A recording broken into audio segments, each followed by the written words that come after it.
Call to order, City of Laredo, special council meeting, council chambers, 1110 Houston, Laredo, Texas, Friday, June the 13th, 2025, 12:30 p.m. All stand for the Pledge of Allegiance.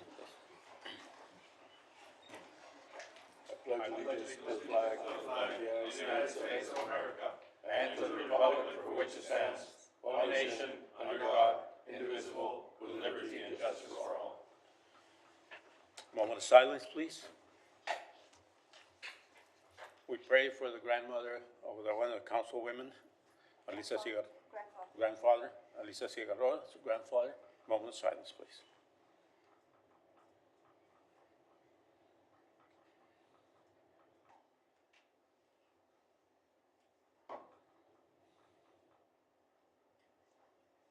Thank you. You may be seated.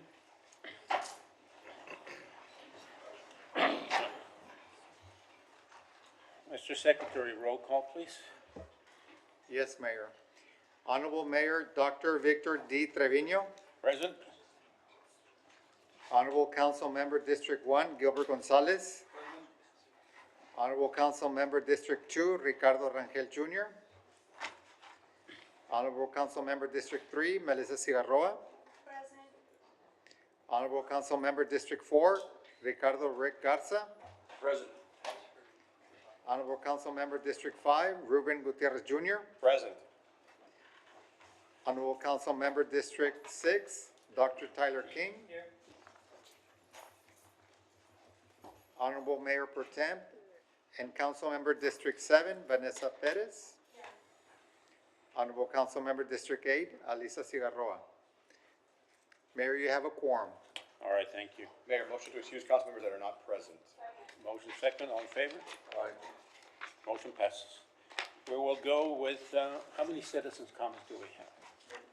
Mayor, we have One more. Two citizens' comments. All right. All right, we can start with citizens' comments. We'll start with Genesis Brits.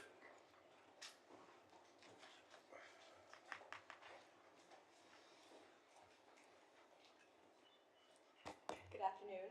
Afternoon. Sorry. Good afternoon, City Council, Mayor. My name is Genesis Brits. For the record, I want to preface that I am testifying as an independent constituent, and my views do not reflect those of the institution I attend or work for. I'm here today to talk about the event that is happening tomorrow, the national-wide protests that have been organized to send a message to our federal government that we do not condone or want a president who has the entitlement of a king. For those who may not know, the president has spent 45 million taxpayer dollars, your taxpaying dollars, to fund a military parade that just happens to fall on his birthday.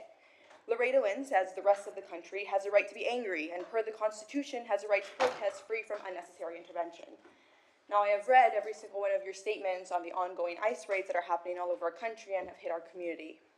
A lot of you have gotten comfortable. You have been in those seats for years. And I want to let you know that although you may be right in your comments to say that you do not have the power in Congress, the state, or the federal government, what you do have the power to do as a local government is put pressure. Put pressure on our congressmen, put pressure on our Texas state senators, put pressure on Ted Cruz. Do not award him or stroke his ego with the key to the city or by honoring him with elaborate names, but put pressure. Let them know what Laredoans want, as we are the ones that have put you in the seats that you are in. And we can take you out when we don't want you there and we see that you're not doing what constituents want. So please, implore, please, that you talk about and release statements like the rest of the cities and the rest of the country have done across the states to condemn what is going on with the ICE raids, to condemn what the president is doing to its citizens, to condemn and voice what Laredoans want. And I urge you to please promise your protection tomorrow, as these protests are not with the malintention to raise any uproar, but to simply voice what constituents want. Thank you. All right, thank you. Next, Maximiliano Prado.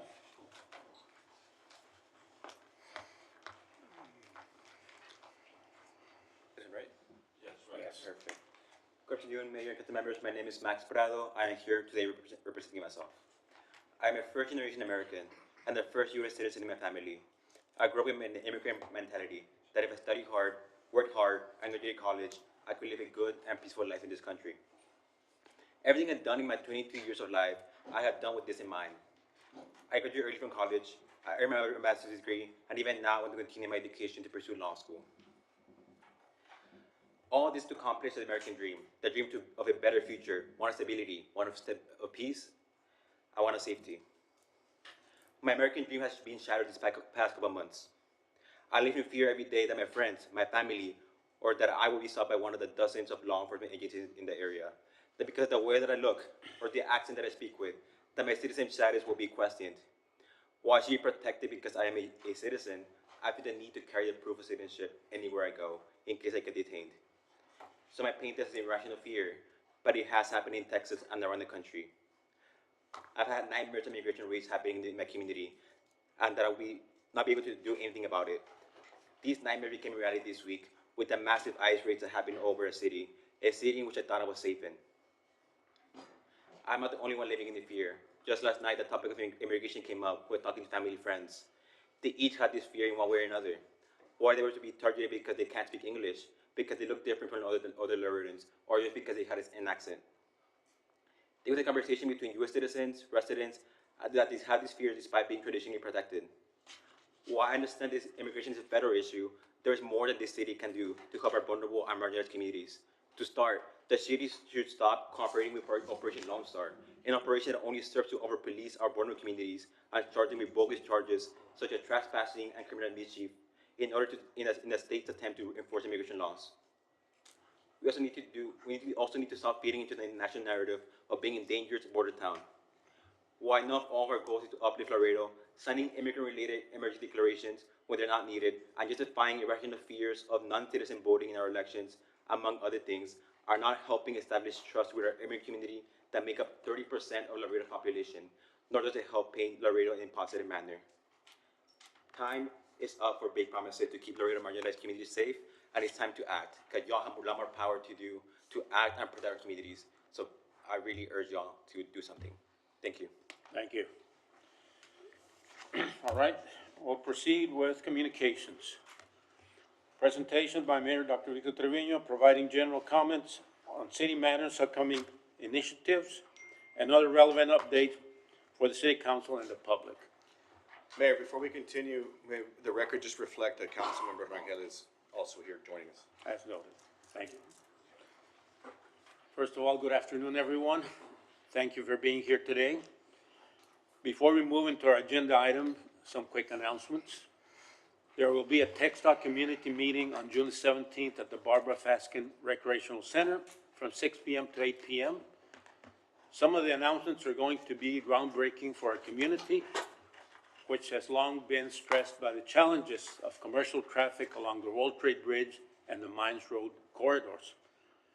These announcements will complement the planned improvements along these trade corridors, including but not limited to the improvements and expansions on I-35 and 255 in anticipation of the World Trade Bridge and Columbia Bridge expansions. These projects will be discussed at our MPO meeting as they develop. During my phone call with the White House on Tuesday, I was very hopeful that the presidential expansion approval will focus on us to invest more money on infrastructure and security along the ports of entry, and any increases in tolls should be used to enhance our commercial trade routes and help pay for the bridge expansions themselves instead of using public general fund monies. So I invite the public to show up to hear the project details and express your opinions. With that being said, I will also yield some time on the floor to Mayor Pro Tem Vanessa Perez, who has been an advocate for her district on these issues. Before we move forward with the agenda item, I want to inform the public that this process of appointing a municipal judge is a charge that the city council, as a governing body, takes very seriously. Even though this is typically an elected position, the person selected, in my opinion, should not be involved in partisan politics and should demonstrate the highest degree of impartiality and trustworthiness. This is the reason why we're having the selection process in an open forum such as this. Now, with this being said, I'll hand the floor to management so they can proceed. Mayor, may I speak first? Yes, go on ahead. the item? I just want to thank you for putting it on the agenda, and I would like the public to understand the importance of this meeting that's coming up on Tuesday at the Faskin. It's in District 7, it's regarding Mines Road, but it affects the entire community. Mines Road, as you all know, has been congested and for so many years. And every year that I've been on the MPO and every year before I even got on council, there have been attempts to try to decongest this roadway, but development and growth continues, and we have the issue that it's not just city growth, it's also county growth. This is an area that has a lot of unannexed land, so the traffic and whatever happens in the county is not, we have no control over that, but yet these vehicles still utilize all of these roadways. We have Hachar-Ruthinger Road, which is 50% completed, which was an obstacle to try to get that roadway done. We've got some other roads that we're pushing for funding, but this project in particular that's gonna be presented on Tuesday is something that has been talked about as a pipe dream for many, many years, that TxDOT actually grabbed the reins and made it something that is actually a possibility now. They have a schematic, they have a plan, they've spoken to stakeholders, they've worked out the kinks, and now they're ready to present to the community, the general public, the people that live out there, the people that are affected by this congestion. They're ready to talk to us and let us know what their plans are. It's an investment that the state is gonna take on, which is also in itself monumental, because the funding that's gonna be needed for this project is gonna be something that we wouldn't be able to fund through the MPO or through our own tax dollars. Even if we put every penny that we have for infrastructure for at least probably 50, 60, 70 years.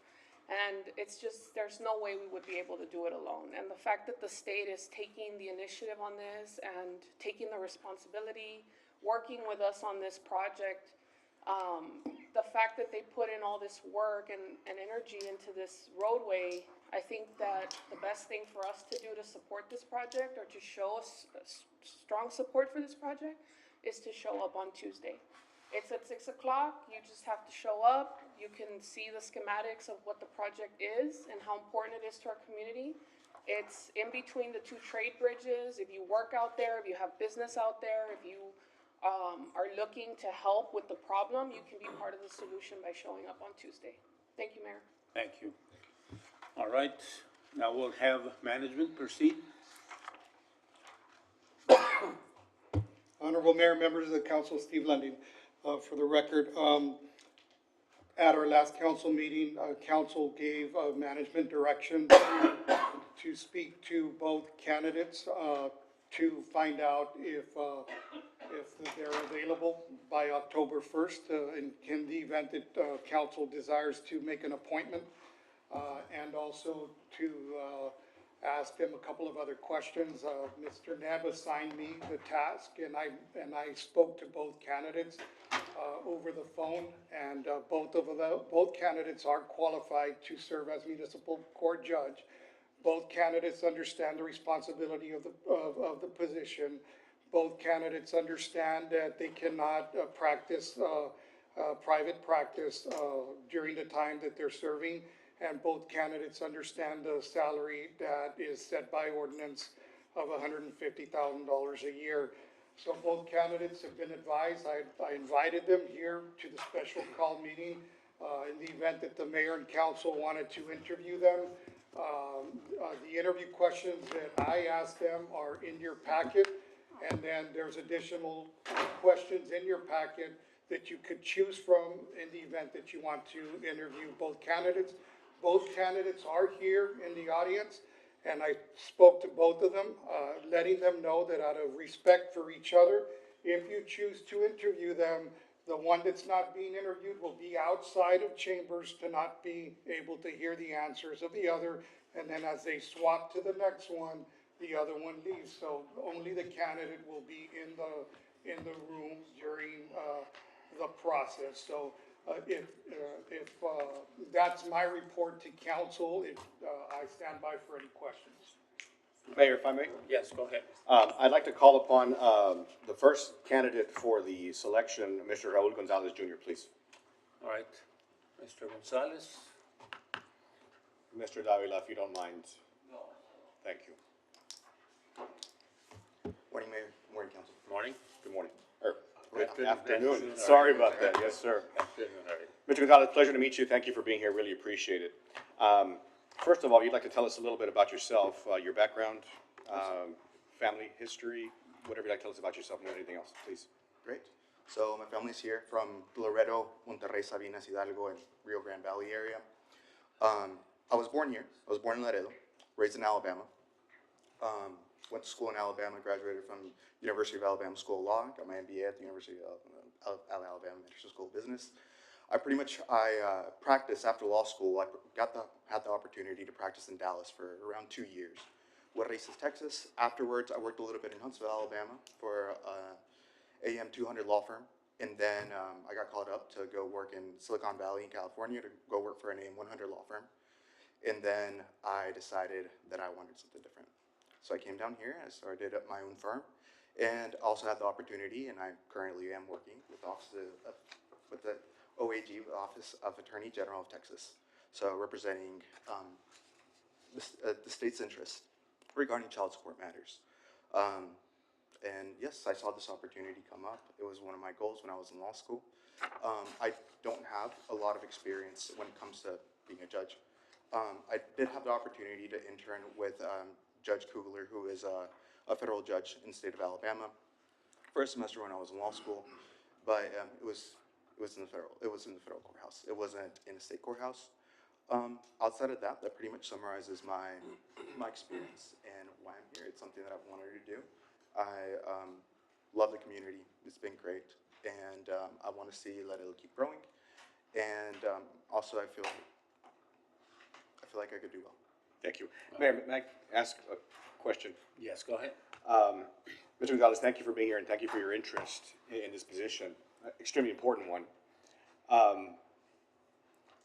You mentioned you have your own practice. Right. And obviously, if you get appointed to this position and run for the position later, you won't be able to have your own practice at that time anymore. Is this sufficient time for you to close your case that you may have now by October 1st? Does that suffice time for you, should you be selected? Yes, sir. Okay. And you're okay with shutting down your practice, not being able to practice privately anymore if you should be appointed? Yes, sir. I am. Thank you. All right, I do have a question. As someone that will be running for office, and if you decide to continue as municipal judge, what is your belief in accepting donations from industries that may be in front of your court one day? I'm not a fan of it. I think at the end of the day, it makes you a little bit biased, like it or not. Any kind of donations, any kind of involvement could make you biased in your decisions and how you treat other people. So I'm not a huge fan of it. All right, thank you. Any other question? Yes, go ahead. Mr. Gonzalez, thank you for applying. Have you recently attended any judicial conferences where such as you go over moving violations, non-moving violations, illegal dumping, things of such nature? I only handled a case regarding a ticket here in Laredo not having insurance, but that was pretty much it. I do not have that much experience when it comes to this. Thank you. Let me just, do you believe in amnesty programs? Well, it depends. It would depend. I would like to see what the program involves first for it. Like the details? Exactly. All right, okay, thank you. Mayor, if I, But I'm there's sorry, already just to been- kind of, I'm sorry. just to kind of continue on this one, on this question really Well, quick. we can do- all right, Thank go you. Amnesty is very important here for the city of Laredo, for our citizens more than anything else, right? As you know, a lot of our citizens live under the poverty level. And when they get a citation, they're gonna come straight to you, right? A month, 2 months later, whenever that might be.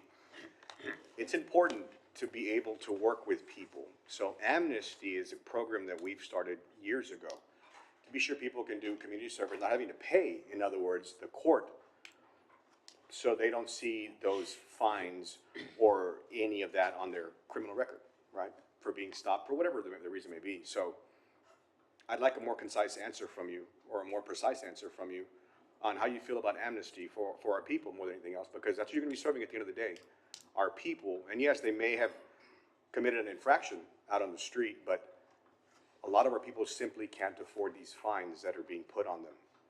And as a municipal court judge, I'd really like to know how you feel about amnesty for our people.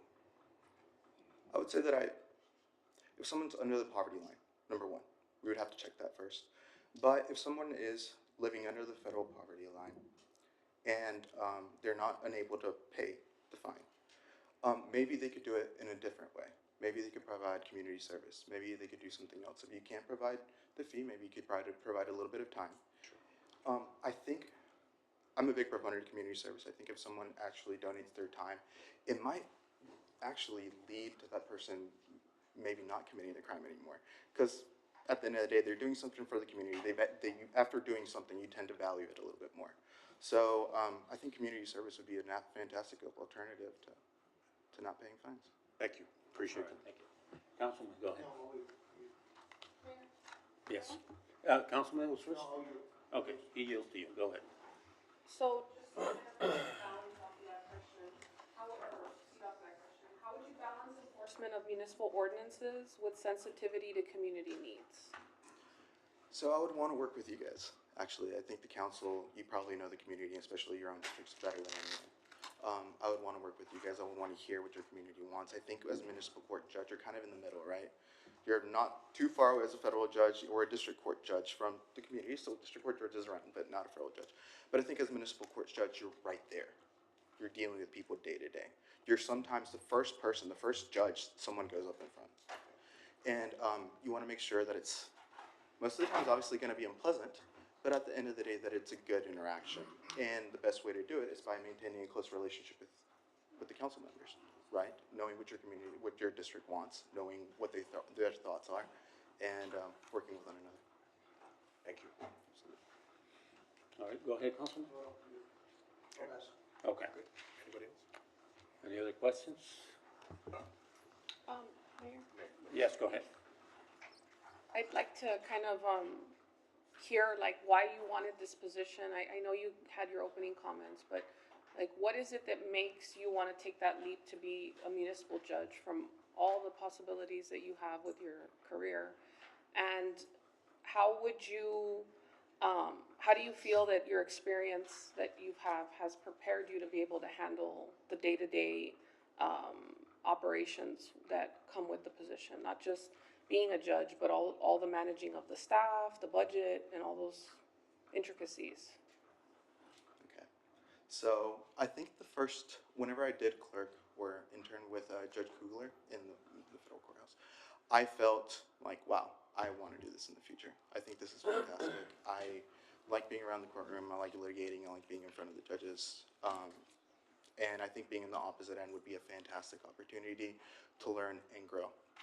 And also give back to the community on your time. Because let's be honest, you can make a lot more money doing private practice than you can as being as a judge. But in the same time, it's something that I'm drawn to, and it's something that I wanted to do. And the second part of your question, Council, do you mind repeating it, please? Just asking how you plan to handle all the intricacies, like the logistical work that comes along with the position, managing staff, budgeting, those types of roles. So Responsibilities. I think I am slightly prepared for that. Pretty much before going to law school, my family actually started the first tortilleria in the state of Alabama. So I was there helping my dad with a bunch of the business stuff. I also have an MBA, so I do have an idea of how, to a certain extent, manage people. That said, I think it would be one of those things that I would have to have a strong relationship with the judges already in power, right? I would have to learn from them, see how they do things, and work on that. But you've never, Mayor, just to clarify, Yes, go but ahead. you're not a business owner yourself, and you've never, I mean, other than your practice, right? No, it was my father's business. It wasn't me. I was just there since I was like 11 years old up Helping. until later on. But like, I got to experience a lot of things, and that's honestly why I went to MBA school. Because at the end of the day, I was like, I think this is just, acquiring knowledge is always fantastic. Thank you. Yes, go ahead. Oh, thank you. Mr. Gonzalez, thank you for your time and for applying. Would you, and I say, emphasize the words applying because this is such a unique situation that we're in right now. I mean, this, to my knowledge, this council hasn't ever appointed the municipal, since maybe the charter change, but, so it's a very unique situation that we're in. Hopefully, we actually don't have to be in this situation again, unless there's a vacancy, health issue, someone resigns to do something else, or, so it's a very unique situation for us to be in. And my question to you is, and it's very debated on whether or not these types of positions should be elected or appointed, and they are different in different states and cities. My question to you is, if this was an elected position, let's say that this office was in 2028, let's say you were not the sitting municipal court judge and this was a brand new seat, would you have run the full citywide campaign for this position? Dr. King, I would have said, I probably would have wanted a little bit more time to build more community connections. I'm known, but I'm not well known. I'm not to the level of you guys, obviously. And I think I'd have wanted a little bit more time. But I think when the next election comes around, I would run.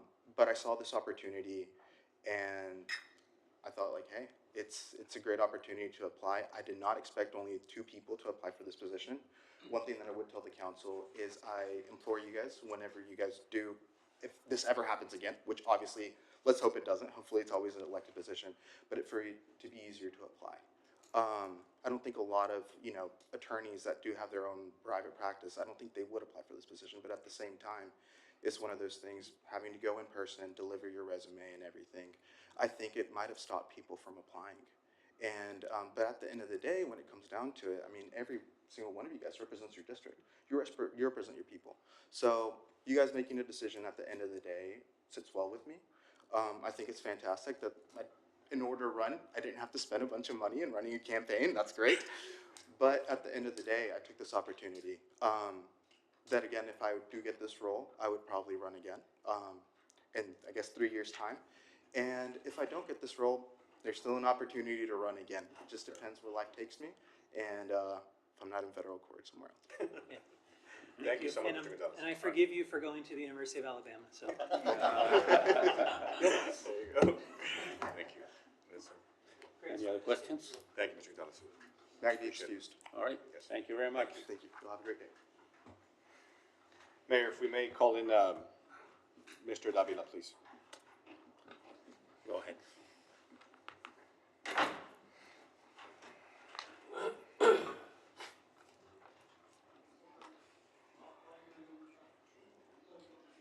Mr. Davila, good afternoon. Good afternoon, Honorable Mayor, honorable members of this council. Good afternoon. Thank you Mr. for- Davila, we're going to ask you to start just like we asked Mr. Gonzalez to start. If you explain to us a little bit about yourself, your background, your family, your roots here in Laredo. Sure.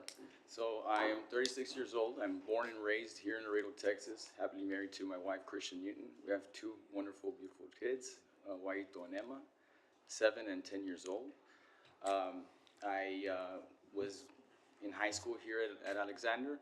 From there, I graduated, went to St. Mary's University, got my bachelor's at St. Mary's with political science, and then from there went to law school at Texas Southern University at Houston, Texas.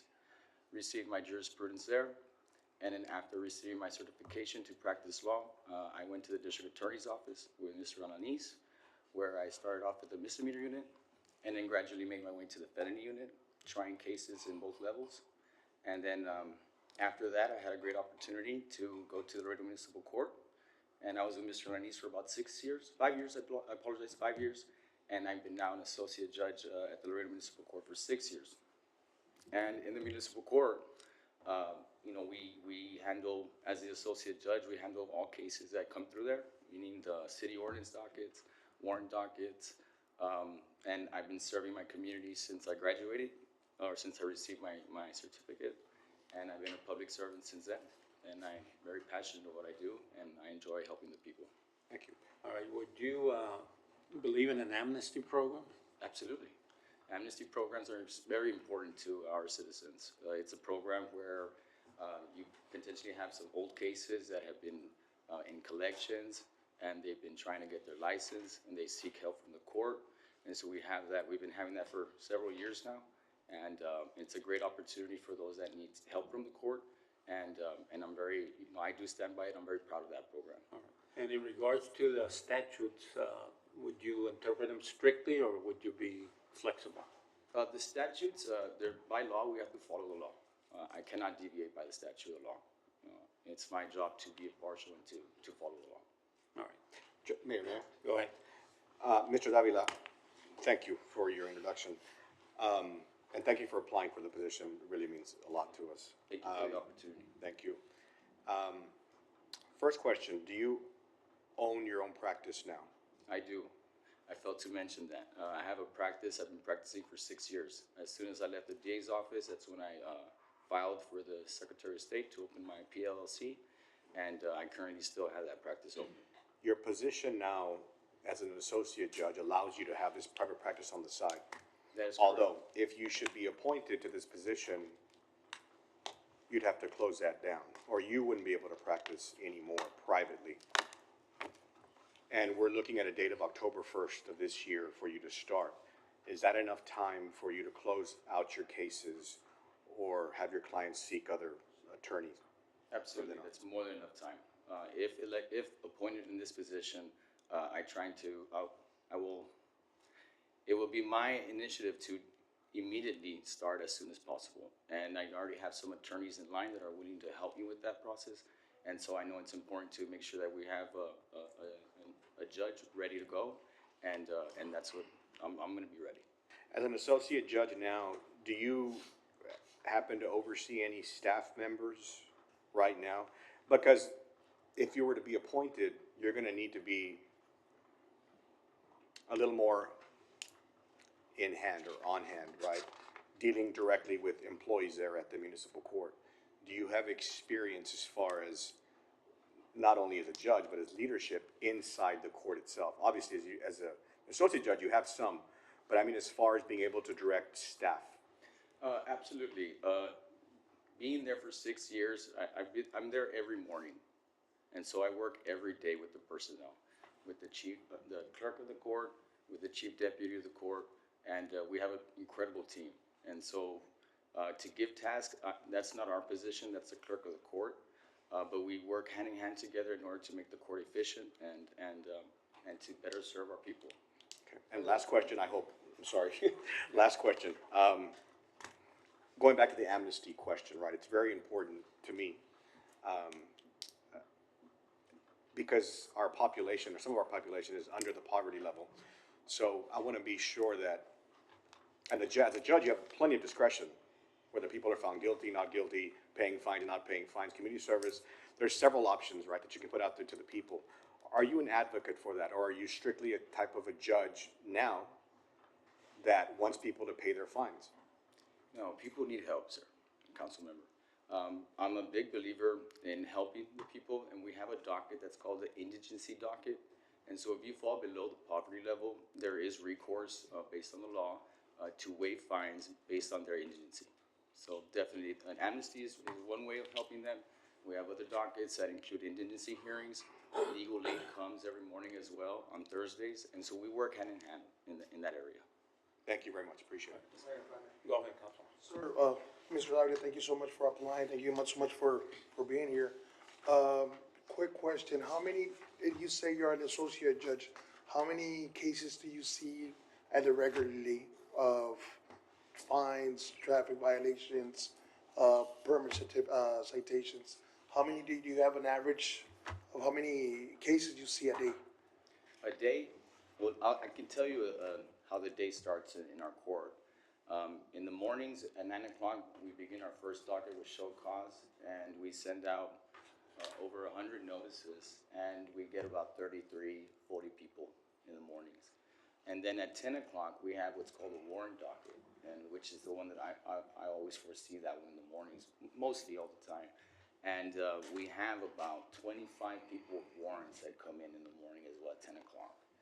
And then on Thursdays, 11, we have also what's called a Zoom docket, where we provide we provide court through the computer, through the Zoom, and that's another docket where we have about 30 people. So it's a lot of people that we do see that we provide service to.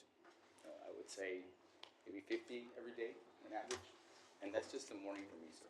Well, thank you, sir. Mayor, if I may. Go ahead. Mr. Davila, Yes. quick question for you.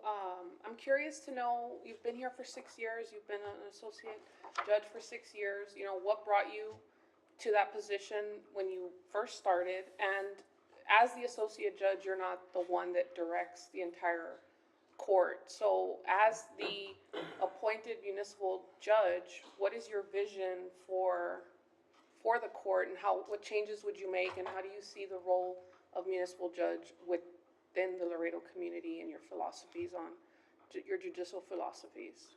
Okay, to your first question, council member, what drove me to go to the municipal court was serving the people. I did that in the DA's office, I enjoyed it, and then now that I've done it for 6 years as a judge, I see all kinds of walks of life. I see people that struggle, and helping them is what makes me passionate in what I do. Every case is different, but there's a lot of people that do need help, and that service that we give at the end of the day, that's what drives me to continue, and that's why I'm here today. And your second question, It was about being the one in charge and leading the court, and what would you do differently, and how do you see the court's role in terms of your judicial philosophy within the Laredo community? if appointed, I will continue to work hand in hand with the current presiding judge. He'll still be there till the end of 2026. Continue to work hand in hand with the chief clerk and the clerk of the court. We have to work on continuing to provide the service to the community. Are there any changes that you would make?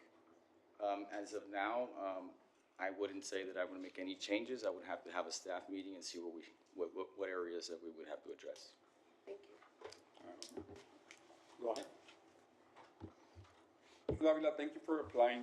I just have a question, and I know it's part of your job right now as an associate judge. Do you remain updated when a defendant pleads guilty of a charge? Do you remain updated on where, like, the court cost and the fine, and where those important fees are dispersed? Yes, we are aware of the fines, and right now a speeding violation is $334. The court costs are $134, and the fine is $200. And then those numbers or those funds get dispersed out accordingly through the orders that we're given through statute, or the clerk is, we have guidelines where these monies are supposed to go, and that's. Thank you for that example. Appreciate it. I've got one more question. How would you handle a case where the letter of the law conflicts with what seems to be a fair outcome or an unfair outcome? Even though it may not be something that we like to decide on, but my duty is to uphold the law. And so if that decision, if someone's not happy with that decision, then they need to seek their local council member. If it's a city ordinance that they're not happy with, the law that's written, or they can go to Austin and change the law there with their senator or congressman. All right, thank you. Mayor, may I? Yes, go ahead. Mr. Nadeem, can you please call him, if we're done with questioning? Absolutely. I had one, yeah. Go ahead. I was asking the same question of both people, but basically, this is a very unique situation. We're basically, hopefully, never going to have to be doing this as a council we're appointing. It's typically it's supposed to be an elected office that can be debated on people, which is better, appointed or elected positions, but that's how it is in Texas. So, for the most part. So my question to you, same question, is if this were not an appointed position, would you have eventually run for the municipal court judge as an election, a citywide election? Yes, Okay. absolutely. Thank you. Anybody else?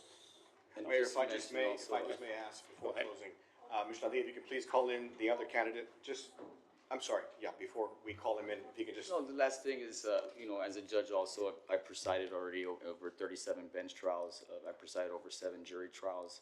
And so I'm very aware of how the court functions and what needs to be done to make sure it's efficient. Thank you.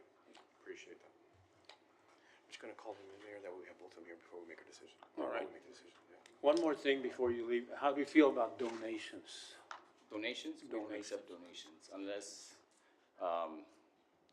no, I mean, as far as I'm concerned, we don't accept donations.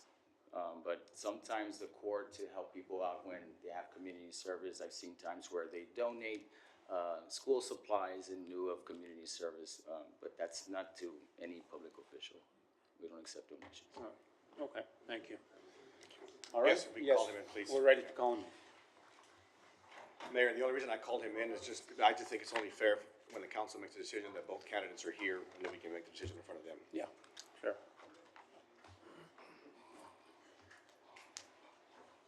Mr. Gonzalez, if you'd please stand up by the lectern, please. The reason why we called you in was because the council will more than likely make a decision now, and I wanted both of you here to hear us out, right? And what motions are gonna be made, what's not gonna be made, and go from there. It's only fair that both of you are standing here.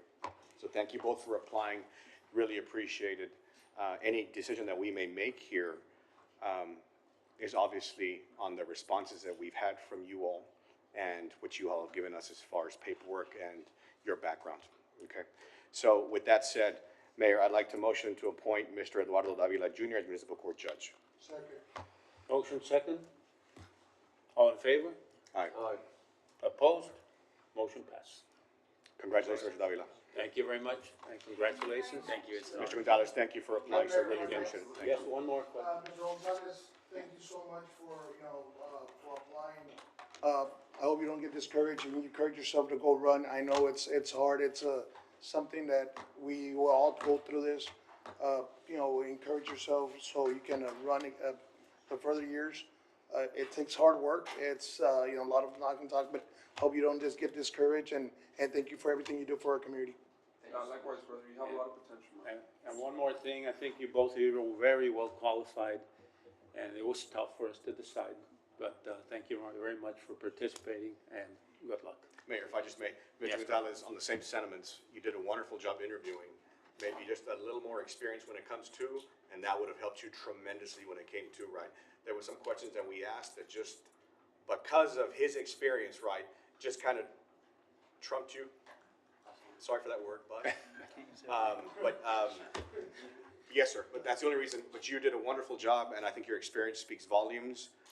But I think if you're going to apply for a judge position, having some experience when it comes to would really, really help you out. But you did phenomenal. Thank you very much for applying. Really appreciate it. If in the future, associate position opens up. Thank you, Apply appreciate it. again. But best of luck, you're gonna do great. All right, thank you. Thank you so much. Yes, I may. Yes, go ahead. Okay, so, Mr. Davila, please. Thank you so much for applying, congratulations, it was something that we saw the your background, your experience, everything you've done for the municipal, how it's grown. I think you're gonna be a great asset to the city, you're gonna be a great elected official one day. Hopefully, right now you're appointed, but one day I know you're gonna be running for your reelection. Do you have a mind of when you be able to start? We're saying October 1st, that's our number, that's our range, but is there something that you might want to say, you want to start right away, or? I think anywhere between 30 to 60 days will give me enough time to close out everything, 30 to 60 days? or less. Okay. I'm gonna try to do it within the next 30 days. but I Management, do don't we wanna- have, is there funds already, so in case he's ready to be sworn in? And just to be clear, We'll work together on that, Councilmember. We'll work it out exactly how to get him on board and the right way. The right way, exactly. All right. Okay, as soon as Yes. possible is my intention. Go ahead. Yeah, no, I mean, your experience speaks for itself. I mean, if you weren't willing to apply for this position and it went out and we were in a position where we have to appoint someone without experience, I mean, that would be a really unfortunate situation for the city to be in, so thank you very much for applying. And thank you everyone for entrusting me with this position. We won't let you down. We'll continue to serve the people. Mayor, if I may? Thank you very much. Go ahead, Councilwoman. Congratulations, Mr. Davila. Look forward to minimal disruption in the system, especially with your experience and the fact that you've been there. It should be a seamless transition. Nobody should know that there's been changes going on, but we look forward to the changes that you're gonna bring and your advocacy and your work, so. Thank you so much. Thank you so much. Councilmember. Thank you for Congratulations. entrusting me. Thank you, Judge David. All right. Appreciate it. Might be excused. Thank you very much. Congratulations. Thank you, thank you. Motion to adjourn. Motion second, all in favor? Aye. Opposed, motion passes. Meeting adjourned.